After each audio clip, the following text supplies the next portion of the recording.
আসসালামু আলাইকুম প্রিয় বন্ধুরা, কেমন আছেন? পর কোনো দিন আপন হয় না, আর আপন কোনো দিনও পর হয় না। কিছু কিছু ক্ষেত্রে আপন ও পর হয়ে যায়। আসলে আমরা এই দুনিয়ায় এসেছি একা, যাবও একা।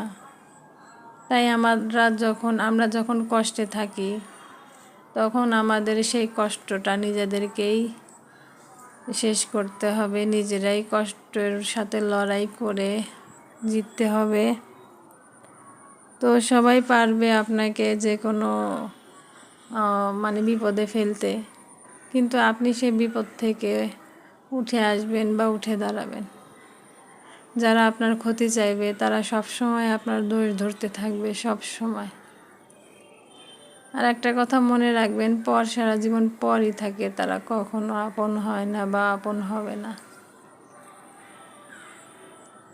এটা সত্যি কথা। কিছু কিছু পর আছে এমনভাবে আপন হয়, রক্তের সম্পর্কের চেয়েও বেশি কিছু হয়ে যায় তারা।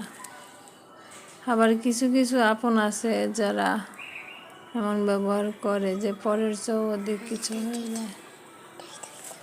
আসলে আমরা চাইবো সব সময় আর কি, যারা আপনার খারাপ চাইবে বা আমাদের খারাপ চাইবে তাদের থেকে দূরে থাকতে। এই দুনিয়ায় আমরা এসেছি একা, যাবো একা। আজ আছি কাল নেই, কিন্তু এই কথাটা আমরা কখনোই ভাবি না, বুঝি না।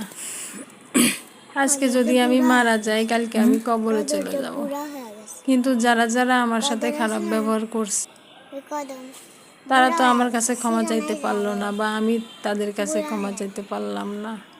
যদি কারোর মনে কষ্ট দেওয়া হয় বা কিছু, এজন্য সবার কাছে ক্ষমা চেয়ে নেওয়া ভালো। কারণ কখন কার মৃত্যু হয়ে যায় তার কোনো গ্যারান্টি নেই, জীবনের গ্যারান্টি নেই, মৃত্যুরও কোনো গ্যারান্টি নেই। যখন তখন চলে আসবে আপনার দরজায়, তখন বলতেও পারবেন না কাউকে যে এই যে আজরাইল চলে আসছে।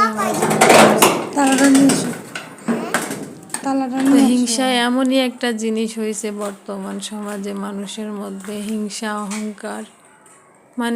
তাদের যদি টাকা পয়সা থাকে, তাদের অহংকার, গর্বে বাঁচা যায় না যে তাদের সব কিছুই কত আছে। তো আমার দুনিয়া কিছু নেই আল্লাহ ছাড়া। আমার জায়গা জমি, অর্থ সম্পত্তি এগুলা কিচ্ছু নেই। আসলে একটা মেয়ের বিয়ের পরে স্বামীর সংসারও হাজারো কষ্ট করার পরেও সেখানে সে মনে করেন যে কাউকে আপন ভাবলেও তারা আপন ভাববে না, তারা সবসময় পরই ভাবে। আর একটা মেয়ের কখনো নিজের বাড়ি হয় না, জানেন?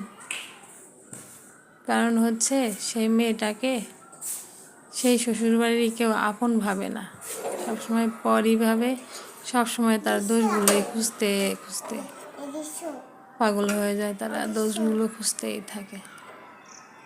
একটু যদি পারে না